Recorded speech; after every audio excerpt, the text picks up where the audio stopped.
This is CBC Winnipeg News.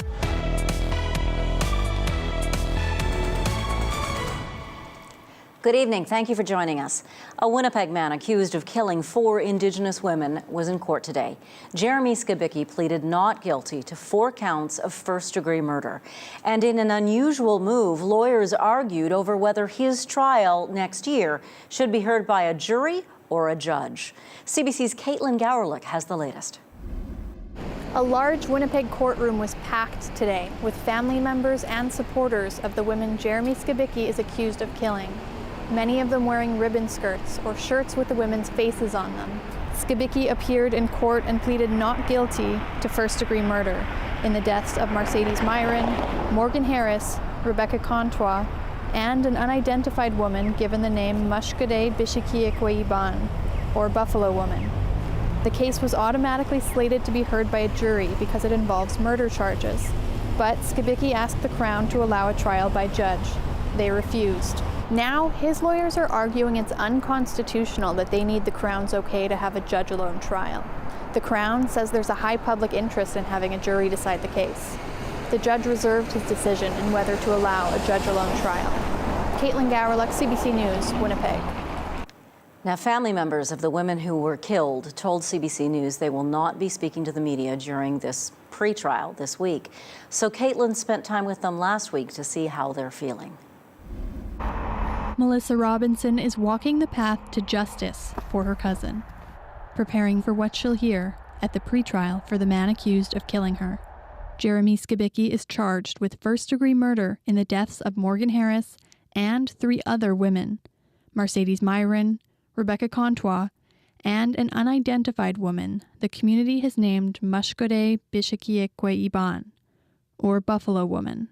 Robinson says her family plans to be in court every day to send a message that they're not taking their eyes off the case. If we take a step back now, things will get forgotten about, and they may not push as hard. So that's why we've been so diligent on staying strong and pushing forwards. Mercedes Myron's family says prosecutors have shared some details with them about what will come up in pretrial, but that only goes so far. They kind of prepared us for it, or tried to prepare us for it, and I just told them there's no way you're ever going to prepare anybody for something, no matter what. It's going to be hurtful. Myron's sister says she's scared to hear some of those details. I have a lot of emotions running through my body. It's going to be very hard on me and my family to hear some of the things that are going to be said in court. One defense lawyer not involved with the case says pretrials often involve issues like what evidence can be used and whether any statements an accused made to police are admissible. I can only imagine how complicated it is, the amount of evidence that there must be to go through. And what they're trying to do, I guess, is give the hearing some shape so that it's something that can be workable. The pretrial is scheduled to last more than 2 weeks. Robinson says her family will be leaning on each other to get through it. Caitlin Gowerlich, CBC News, Winnipeg.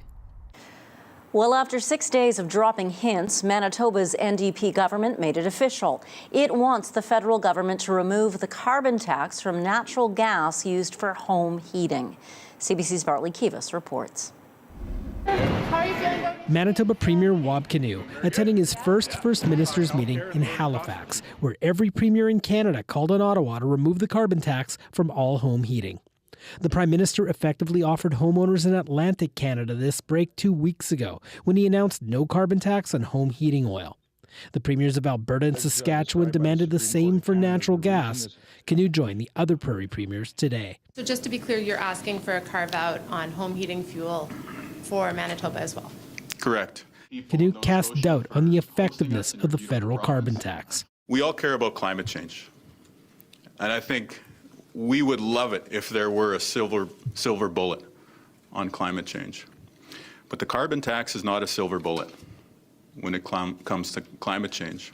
The Premier also said he wants to see evidence and analysis that demonstrate what policies will reduce emissions and lead Manitobans to use less energy. It seems like it's going to be the hard work of many separate individual initiatives that is going to move the ball forward in terms of a climate-friendly future.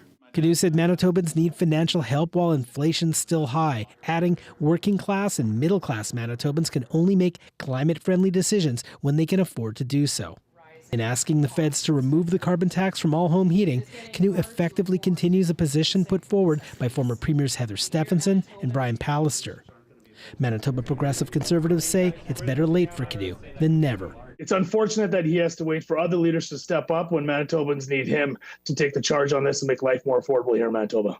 Environmental organizations also aren't impressed. The Wilderness Committee said every additional exemption erodes the effectiveness of the carbon tax. The Climate Action Team said the government shouldn't pit efforts to mitigate climate change against affordability. Bartley Kivas, CBC News, Winnipeg.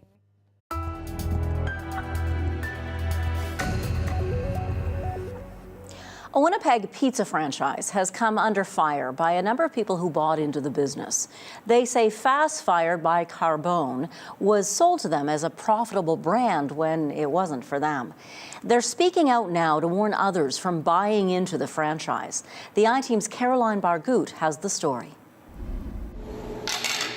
Tejas Patel and Swampnil Shaw have never shied away from hard work. I spent everything what I earned till now. It was my sweat and blood. 2 years ago, they decided to open a franchise and were sold on a concept that came out of Winnipeg. It was called Fast Fired by Carbone, a build-your-own pizza restaurant. I'm Benjamin Nasberg, President and CEO of the Carbone Restaurant Group. Thank you for taking the time and exploring our franchise opportunities. Fast Fired already had franchises in Manitoba. Patel and Shaw were told they were doing well and believed if they opened a store in Regina, it would be an instant success. Patel and Shaw say Fast Fired has been a disaster since day one. First, construction delays meant they were paying rent months before the doors to their store even opened, leaving them approximately $30,000 in debt before they sold their first pizza. As for the sales projections, last year they barely brought in $150,000, less than a third of the business they were made to believe they could do. I actually feel that this business dropped me back 5 years of my life because I invested so much, I lost so much, so now I have to start over all again. They're close to $300,000 in debt and can no longer afford to keep the doors open. The restaurant will close by the end of the month. They blame Carbone Restaurant Group and its owner, Benjamin Nasberg, for the store's demise, saying the company has done nothing to promote the franchise. Fast Fired by Carbone started in Manitoba in 2018. At its height, there were 4 restaurants in this province, 3 of which have since closed. There were 3 stores in Saskatchewan. 1 closed after a fire. Shaw and Patel are closing their restaurant by the end of the month. So by the end of the year, only 1 will remain. Recently, franchises have popped up in Ontario and Alberta. When you get home, this is what you got. Well, where did I come from? There's no branding. Not good. Larry Shaborak closed his Winnipeg Fast Fired restaurant in March, less than a year after taking over the business and some of the store's outstanding debts. All the toppings. Shaborak has had several successful businesses and thought he can revive the shuttered franchise. But despite his best efforts, the restaurant was a failure. When you buy a franchise, it's supposed to be a proven system. Well, they're selling franchises and they've never proved it. It's never been proven. Full interior. Darren Darville runs a successful car detailing business in Brandon.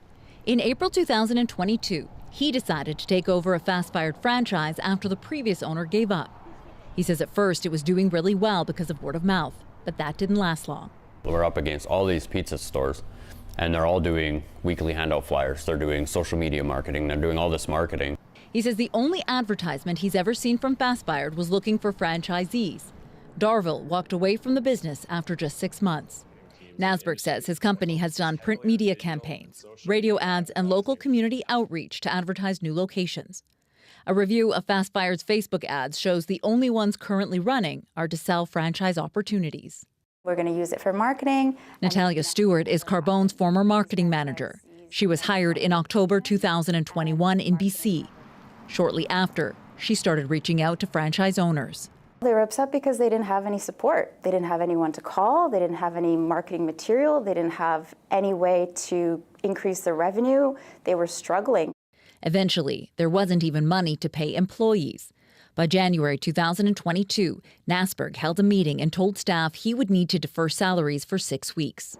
12 lawsuits have been filed against Nasberg in Manitoba. 3 involve fast-fired locations, while most of the others relate to a number of failed dine-in pizza restaurants he used to own. 7 of the lawsuits against Nasberg, his companies, and his business partners have been settled, resulting in judgments totaling nearly $1 million. Victor Akenayemi, Hardeep Khatri, and Edgar Xavier put down thousands in deposits for a fast-fired franchise. Their restaurants never materialized, and they say Carbone was supposed to refund their money, but didn't. Akenayemi paid a $20,000 deposit for an existing fast-fired that was mired in debt. He says Nasberg wanted him to buy the franchise, but his bank refused to lend him the money to cover the former owner's debts. He's been trying to get a refund for over a year. I said, please, refund my money. We are no longer interested in this deal. Hardeep Khatri hired a lawyer to get back his $20,000 deposit that he put down in 2021. It just so heartbreaking that this was the first business I was trying to open up in Canada, and this is what happened. And it's been like for over 2 years now. We paid them $20,000 and nothing is coming up. Edgar Xavier put down a $5,000 deposit in the summer of 2021 to open a store in London, Ontario. It never happened, but still, he didn't get his money back. Well, it's a big impact because, I have a family to take care of. I've got 2 kids to take care of. I can't just, have 5,000 just, go in thin air like that. I mean, it's big money. All right. Earlier this year, Nasberg was recognized at the Business Elite Awards as an exceptional entrepreneur under the age of 40. Nasberg wouldn't do an interview, but sent a lengthy email response to our questions. Regarding the criticism of franchisees, Nasberg says, in response to the feedback, we have taken steps to strengthen our support structures. This includes expanding our team, investing in training and development, implementing more efficient systems for supply chain management, and ramping up our marketing efforts to help drive customer traffic to our franchises. He wouldn't answer questions about the money former employees and potential investors say he owes them. In response, Nasberg said there are proper channels to deal with this. He claims Fast Fired is a successful brand and says so far in 2023, the Carbone Restaurant Group opened 4 new locations.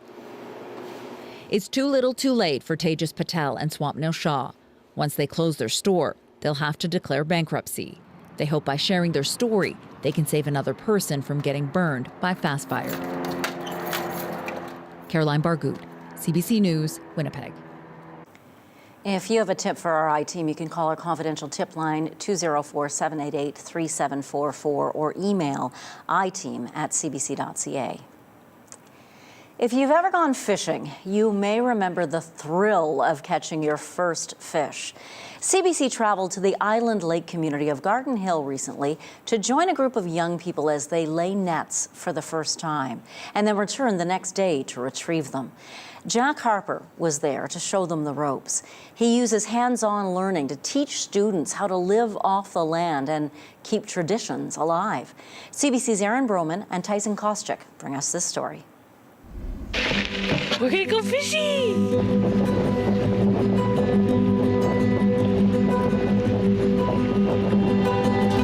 My name is Jack Harper. I'm from Garden Hill. I'm the cultural exploration teacher at the high school.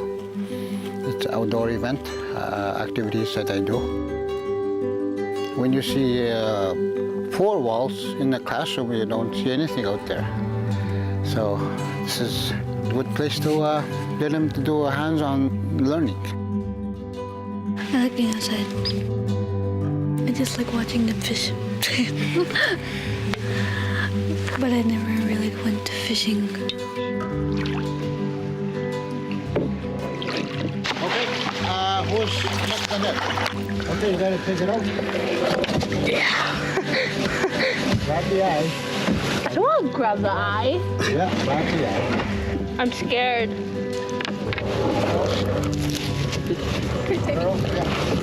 I want them to carry on. Like me, I was taught to do things like this from my father, my late father. So I have to continue on. These are the things that I want them to continue on. and I know they'll remember it. What if it bites me? If you put your hand in your mouth, they'll bite you. Oh, you! Oh. Gross. Grabbing the fish out of the net. He's so slimy.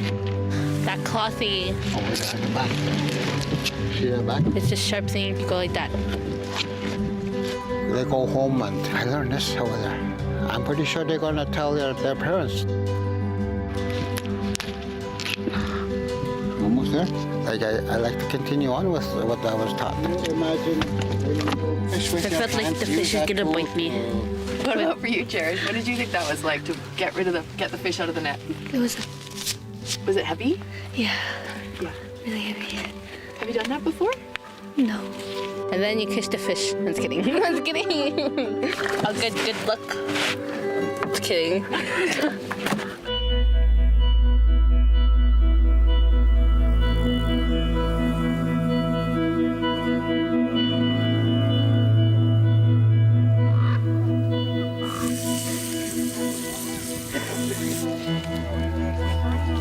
This thing made of bannock. It's called a fish bannock. Caviar. Caviar hotel. Fish eggs.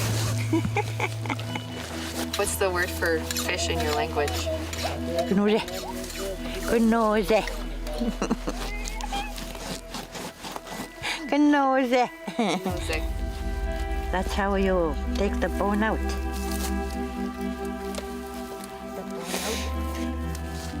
Sometimes older people boil this. Boil that head to eat it. Not me yet. And then fried and eat it. You have to know what you're doing. I know what I'm doing by doing it, not watching it. You have to do it yourself.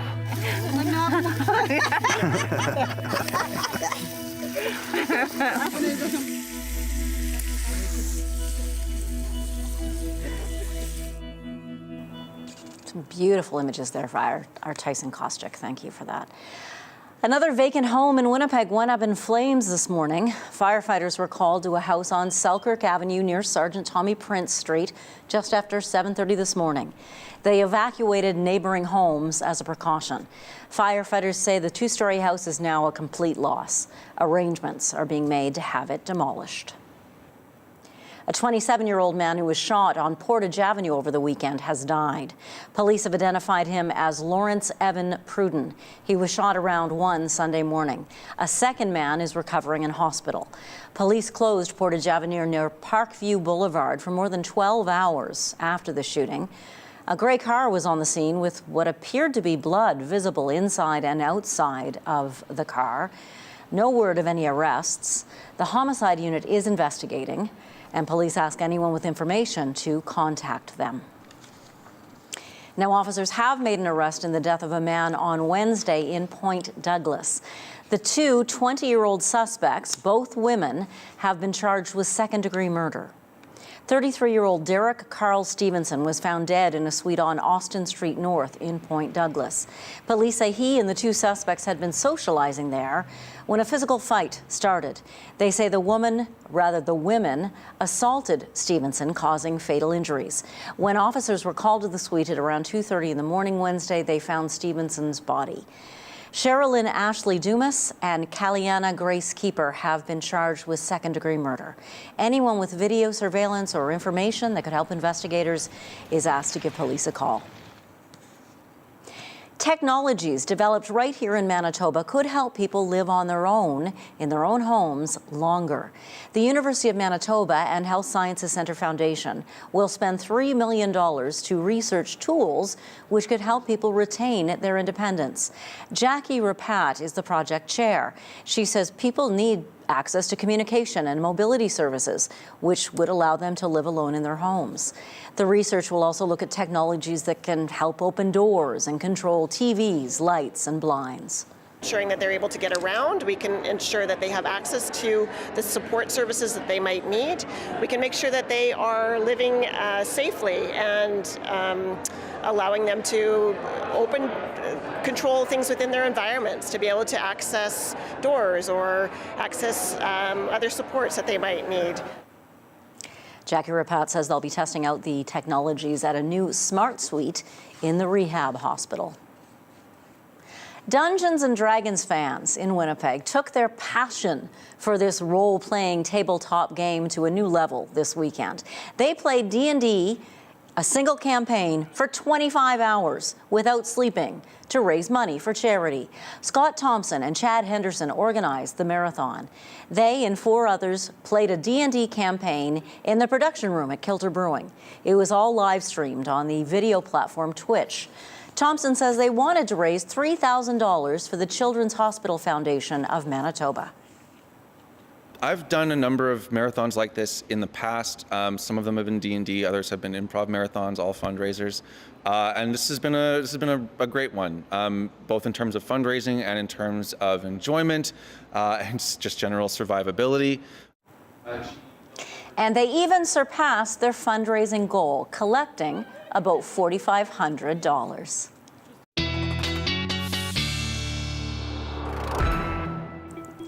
CBC weather specialist Ethan Williams joins us now with a look at your weather forecast. Well, thank you, Janet. Another cloudy day through Winnipeg and southern Manitoba. High pressure, though, giving some sunshine to northern regions of the province today, but another messy weather system poised to strike Manitoba. And I should say that temperatures near the freezing mark going to make it tough to tell if it's rain or snow. But I think for the most part, it looks like folks in Saskatchewan dealing with the rain, and we're going to be seeing the snow here. First round of this moves in tomorrow as we head through the morning hours, closer to the noon hour. Some snow moving through Brandon and Westman. That extending eastward into Winnipeg and the rest of southern Manitoba as we hit the afternoon commute tomorrow. And then kind of the next round of this starts moving in. We get a bit of a break in the evening hours in Winnipeg, but southwestern Manitoba again getting some possible freezing rain as we head into Wednesday overnight, or Tuesday overnight into Wednesday. Rainfall looks to be what falls in Winnipeg for the commute on Wednesday morning before the cold sector of this low pressure system takes over and it changes over to snow through the rest of Wednesday. And even into Thursday, we could still see some lingering pockets of snow and flurries. Cloud cover throughout much of the rest of the province before finally clearing out Friday. So from the first round tomorrow, I think we're looking at upwards of 5 centimeters or so through the Parklands and in Westman. For Winnipeg ourselves, maybe only a couple of centimeters there. But the next round moves in as we head through Wednesday, and that could be where we top out around 10 centimeters through much of southern Manitoba, and through the Dauphin area, maybe even the Riding Mountain area, could be upwards of 15 centimeters there. Now, not much in the way of rainfall, probably about 2 to 4 millimeters, but again, Trans-Canada and southward, we could be seeing a bit of freezing rain activity. And gusts will pick up a little bit with this system, not all that much. Probably highest will be Wednesday afternoon along far southern sections of the province, maybe in that 50 to 60 range, but those should start to die down as the system pulls away Thursday, Friday. There is good news coming. Not only are we going to get some clearing in our forecast, but some warmer temperatures too. A ridge going to start to build in our jet stream, and that will bring some warmer temperatures for the weekend. But in the meantime, we're hovering around the freezing mark or so by midnight with cloudy skies in the Winnipeg area. There is a chance of some flurries or maybe even some light freezing rain, some freezing drizzle. Precipitation chance drops off by 8 a.m. tomorrow, but we're left with cloudy skies, a little bit of a wind, and then by the afternoon, by the noon hour at least, we're back at the freezing mark with a chance of flurries. Heading into the afternoon, that's when we'll likely start to see that snow build in for the commute home. Your full Winnipeg 7-day forecast, Janet, is coming up. Thanks very much, Ethan. It's been a month since the latest conflict between Israel and Hamas began. The war is now the deadliest in the history of Israeli-Palestinian conflicts. We'll bring you the latest after the break.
As of today, the latest fighting between Israel and Hamas has been going on for 1 month.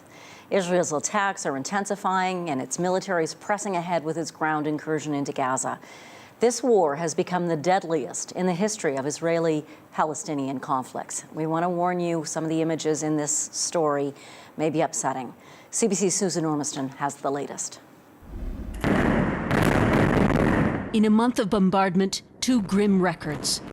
Overnight, reportedly the heaviest strikes yet on northern Gaza. Continuing by day. The other record, more than 10,000 now killed, says the Gaza Health Ministry, controlled by Hamas. That makes this the deadliest war by far in the history of Israeli-Palestinian conflicts. The Israeli military is claiming it has split Gaza in 2, north versus south, and predicted that ground troops will be in the center of Gaza City, the heart of Hamas's military wing, within 2 days. Tens of thousands, many of them children, are already injured. Gaza is becoming a graveyard for children. All UN aid agencies, together with 6 other NGOs, issued an urgent collective appeal. How many more people need to be killed, and how much more suffering and how much more loss and grief until we get to a humanitarian ceasefire. In Jerusalem, another front, a loud message to Israel's government.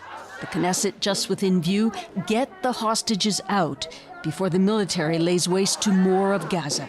Support is fraying for Israel's prime minister. A poll this weekend says 3/4 of Israelis want him to resign. And while the U.S. and others push for a pause in this war, Netanyahu has refused, saying no ceasefire unless the hostages are released.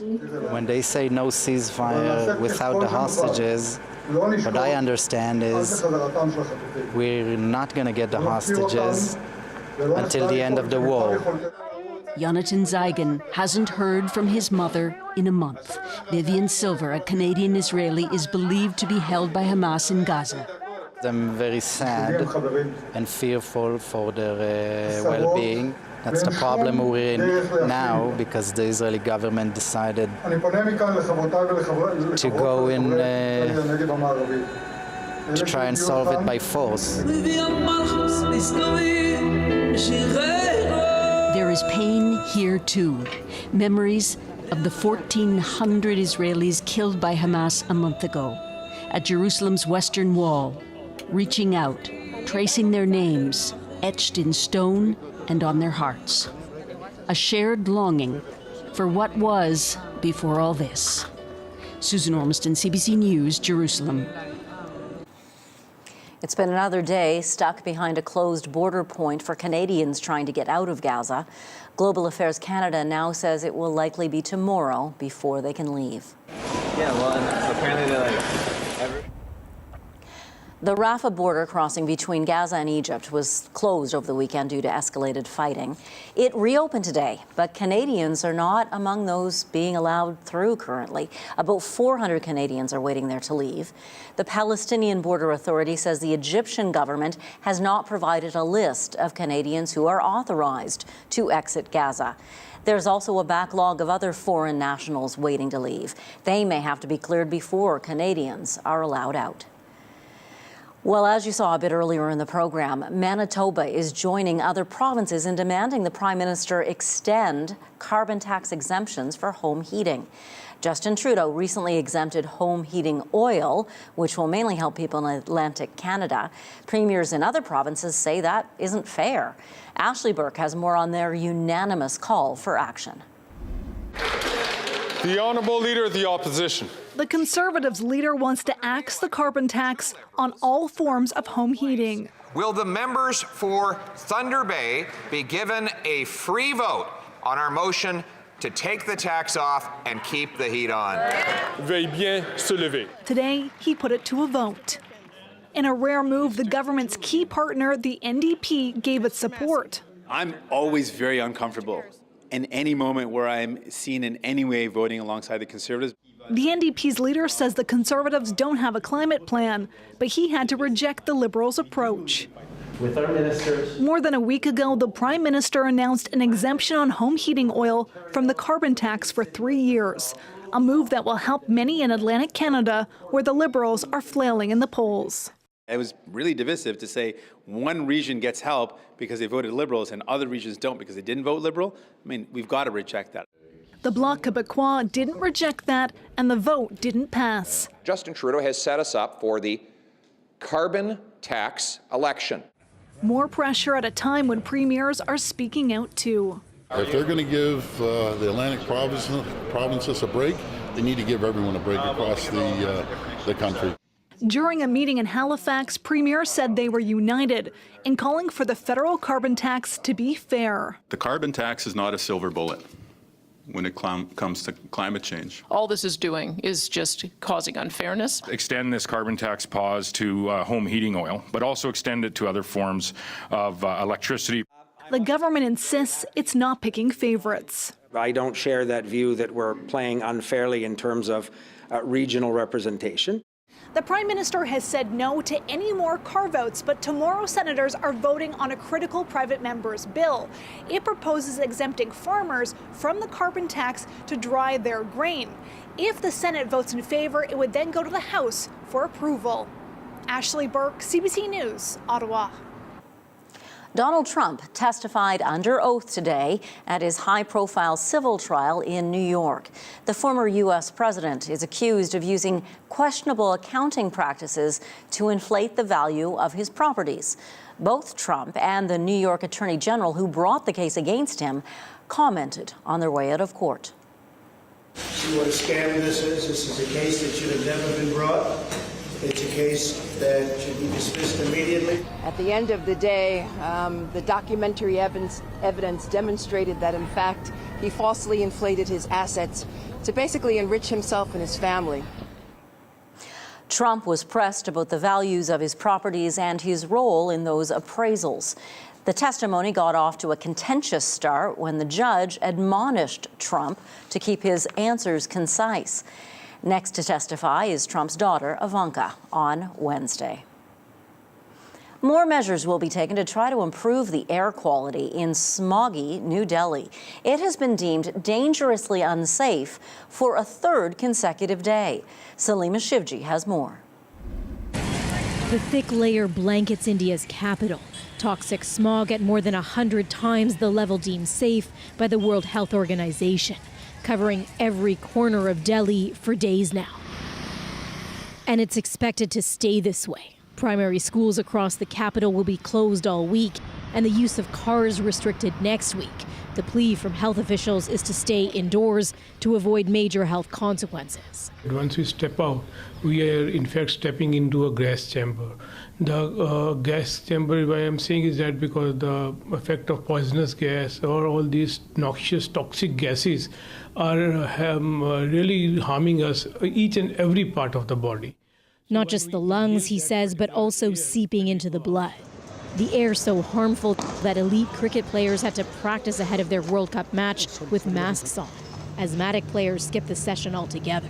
We have taken some measures to minimize our exposure before the games, affecting both teams, and it's not ideal, but we have no choice. We have to play in condition in front of us.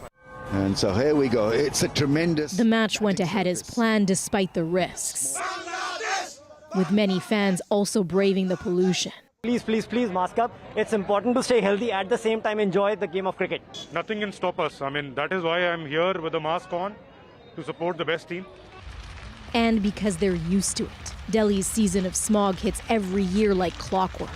It's blamed on the burning of farming fields after harvest. Those pollutants are then trapped in the cold winter air over Delhi. But India's air pollution problem is getting worse, even in cities previously spared like Mumbai. There is a pollution action plan in the capital, but some of these measures scientists dismiss as ineffective. The only option for many is to endure the toxic air as best they can. Salima Shivji, CBC News, Mumbai. An Ontario woman is demanding answers after her father died on a flight from India. She wants to know why the airline's crew didn't divert the plane when her father suffered a medical emergency on board. That story after the break.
An Ontario woman, now mourning the death of her father, is demanding answers from Air Canada. She wants to know why the airline's crew didn't divert and land the plane when her father suffered a medical emergency on board. Instead, the flight continued for 9 more hours. Erica Johnson has this Go Public investigation. He's looking so happy here. Shanu Pandey pores over cherished photos of her father taken before they boarded a plane in Delhi 2 months ago. 83-year-old Harish Pant was headed to Canada to start a new life with his daughter's family. But the 16-hour Air Canada flight took a turn. He started complaining of chest pain after 7 hours into the flight. And he was like asleep and he's saying, I'm having a severe chest pain. He held his heart like this. Pant became weak, lost control of his bowels, started vomiting, developed back pain. Unfortunately, there was no doctor on board. His daughter says she urged flight crew to get the plane diverted to a hospital while they were still over land. The pilot contacted an American company that provides airlines access to on-the-ground doctors. Eventually, a flight attendant shares the news. The plane is staying on course. I said, why are you not diverting the flight? Do you see his condition? She's saying that, it's a non-life threatening condition. So, my God, yeah, I was so shocked. Go Public described Pont's symptoms to 5 doctors. All said he was showing signs of a serious cardiac event. All said they would have recommended the pilot land the plane as soon as possible. I can't believe that the ground crew wouldn't have suggested that they divert. It shocks you? Very much so, yes. The flight continued on, finally touching down in Montreal. Pont died shortly after. An Air Canada spokesperson says the airline extends its deepest sympathies, but categorically rejects any assertions it was responsible for the customer's death, saying crew properly followed procedures. It wouldn't say what information was used to base its decision not to divert. Ponde has yet to unpack her father's suitcase. She wants to keep close memories of a man she says wasn't given a fighting chance. Erica Johnson, CBC News, Vancouver. A professional photographer recently found himself handcuffed and fined in a run-in with police in Quebec City. The man's from Prince Edward Island. He was trying to get an image of Quebec City's iconic Chateau Frontenac Hotel when he was charged with loitering. CBC's Jennifer Yoon has the details. A near-perfect shot. Photographer John Morris snapped this picture of Quebec City's Chateau Frontenac Tuesday. But he wanted more clouds in the background, so he waited on this picturesque street near the American consulate. First, he says, a consulate guard asked him to leave. Then, after he refused, police showed up. So he's like, no, you have to move. You can't stand here forever. I said, but it's a public sidewalk. Like, I'm not doing anything wrong. So to our left, is where my interactions with the police were. Police say they were responding to a call about a suspicious man near the American consulate. Police asked him to identify himself, but he refused. At that point, I was like, okay, this is weird.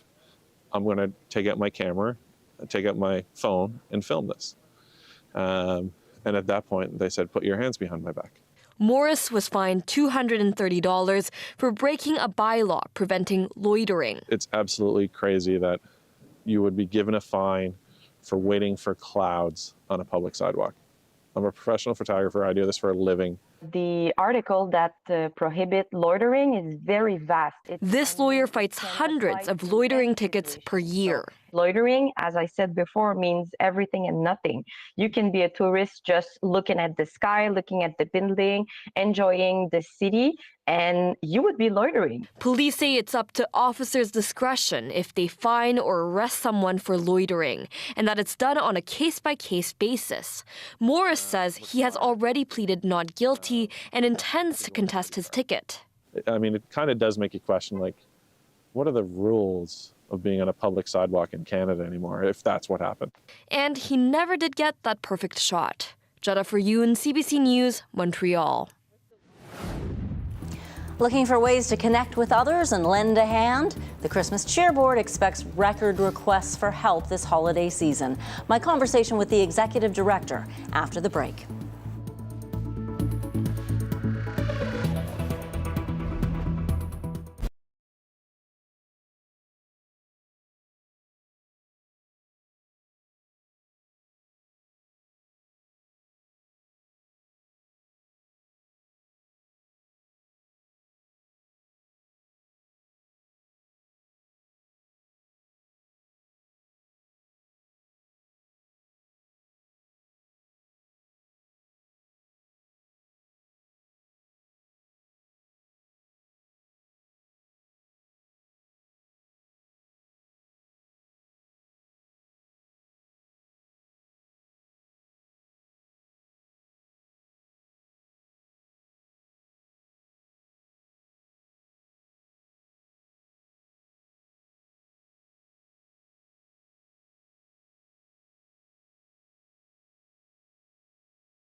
The phone lines at Winnipeg's Christmas Cheer Board opened early this year, earlier than they ever have before. Executive Director Shauna Bell joins us now. Shauna, why did you want to get a jump on things this year? You know, it was really, hi, Janet. First of all, hi. Hi. Hi, Shauna. It was very important for us to get started early this year because all we've been seeing and hearing in the last few months is just how urgent the need is and how great the impacts of inflation have really affected people. And so we know that there's going to be a higher demand out there. And we also know that getting through our phone lines can be challenging. So we wanted to give people an extra week to get in and get their applications processed. Now, people apply for hampers. Who are the people that call you? Have you noticed any change? You know, at this point, it's still early days. We are seeing a lot of pensioners, which is typical. There's always a high volume of pensioners. We see students, and we're still seeing a fair number of Ukrainian families calling in. And then we also see some single folks as well, so newcomers too. So it's a bit of a mixture. I'm expecting to see some new folks this year. Last year we saw some new applicants come through the doors, and so certainly I think this is a year where we're poised to see more new applicants. Shauna, it feels like we always talk and always hear about how the demand is higher than the year before. When you think about the future, where does hope come from in you? Hope always comes to me because this community is just so powerful when we connect and work together, and I've seen it over the last couple of years in this role, and it gives me such optimism for what we're capable of accomplishing. I think that, you know, it's been a rocky couple of years, but I envision being able to come through this and folks having a little bit easier, just an opportunity to ease the burden on them. I don't have I'm not a clairvoyant and don't have a crystal ball, but I'm very optimistic that we'll see the end of this sooner than later. So what would help you? How can people help? Well, we can always take any dollar donations that folks wish to pass our way. We manage to stretch them to their tightest expense, and what we do is we buy groceries and toys really early on in the season with funds that we've raised from the previous year. So that's what we've already done for this coming season. And then another thing really is people coming out and packing hampers. We've got a group hamper packing opportunity for businesses for 20 to 25 people, wrapping presents because we have got a lot of gifts on site right now that need to get themselves wrapped up and ready for the hands of young ones to open up and be excited about. So a few opportunities for people to really help us this year. Last year, near Christmas, you actually ran out of toys. That's an awful situation. How do you avoid that this year? I think I made a focused effort in purchasing a large number of toys early this season. So we purchased in May of this year, and that was $250,000 worth of toys. So we're hoping that'll see us through. And then we're really looking at different donation drives throughout the city to help lift those donations. There have been a lot of inquiries to date so far, people looking on how they can help us. And I really think it's about bringing our message to the community. Thank you very much for giving us this time today, because this really helps, and just getting folks, having them rally around our cause. Shauna Bell, thank you so much for your time and for everything you do. We'll talk to you soon. Thank you, Janet. Take care. Ethan Williams will be back with your 7-day forecast, and then I'll bring you your daily lift when CBC Winnipeg News continues.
Well, messy next couple of days, probably 5 to 10 centimeters in the Winnipeg area with a little bit of rainfall possible as we head into Wednesday.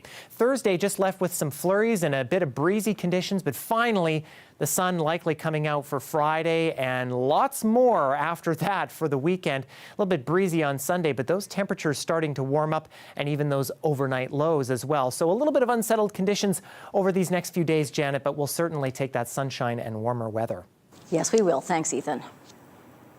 So how do you get people to compost their jack-o'-lanterns when it's probably more convenient to just toss them in the trash?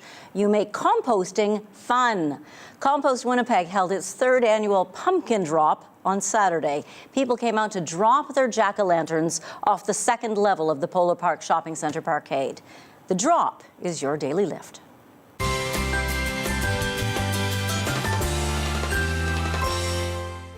It's a good thing I got someone strong helping me. When people come up with their pumpkins, we check if it's a jack-o'-lantern. If it is a jack-o'-lantern, we send it into the compost truck. If it's a whole pumpkin and still in great shape, what we're doing is we're actually putting it into a separate truck and we're taking that over to the Little Red Barn Animal Sanctuary today. The goats, the chickens, they all love pumpkins. The kids really wanted to see what happens if you throw a pumpkin over a ledge down into a truck, so. It was fun. This is our 3rd year coming to drop the pumpkins, and I know it goes to composting and donating to feed animals, so it's always a good cause and a good way to dispose of your pumpkins. Ooh, a yellow one. When we throw food waste or organic waste into the landfill, it actually produces methane, which is a very potent greenhouse gas. So what we're helping to do is keep pumpkins out of the landfill so we aren't having that emissions happen, and also bring awareness to the hierarchy of food waste, so keeping it out of the landfill, composting it, eating your pumpkins, but also maybe providing it to farms for animals to eat as well. I thought it would be fun for my 4-year-old. And we didn't want to put our pumpkins into the garbage, so we wanted to compost them. Good job. Ask a bigger question. What does happen when we throw something away? We all know away doesn't exist. It has to go somewhere. And that elsewhere is the landfill. But our landfills shouldn't be taking everything we consider trash. This is just a fun way to recycle. It was pretty cool. Looks interesting dropping the pumpkins, and it's kind of satisfying. Mine smashed and hit the side. It didn't really stay together, it fell apart. Didn't break because they were kind of frozen. Such a great idea. Thanks for everyone for contributing. And thank you for watching tonight. Hope you have a great evening. We'll see you at 11 and tomorrow again. Bye.